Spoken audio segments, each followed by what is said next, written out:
Здравствуйте! Сегодня я расскажу вам историю о том, как простой бедный человек стал богатым бизнесменом. Человек приходит устраиваться дворником в компании Microsoft.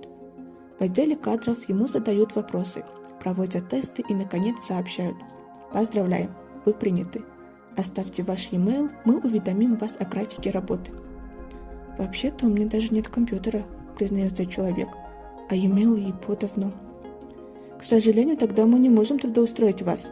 Вас виртуально нет, а оперативная связь со всеми сотрудниками Microsoft по e-mail и согласование эффективной командной работы – это ключевой вопрос в нашей компании». Делать нечего. Человек уходит и начинает размышлять, как можно заработать деньги на компьютер. В кармане $30.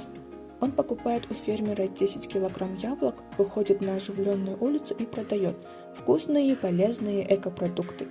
За несколько часов его стартовый капитал увеличивается вдвое, а через 6 часов в 10 раз. Тут он понимает, что с такими темпами можно прожить и без работодателя. Проходит время, человек покупает автомобиль, открывает сначала маленький ларек, затем магазин, а через 5 лет он владелец сети супермаркетов. И вот он приходит застраховать свой бизнес, а страховой агент просит его оставить свой e-mail для выгодных предложений.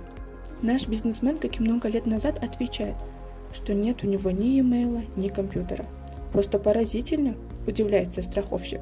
«Такой огромный бизнес и даже нет личного компьютера? Чего бы вы добились, если бы у вас был?» На что бизнесмен отвечает: «Тогда я стал бы дворником компании Microsoft».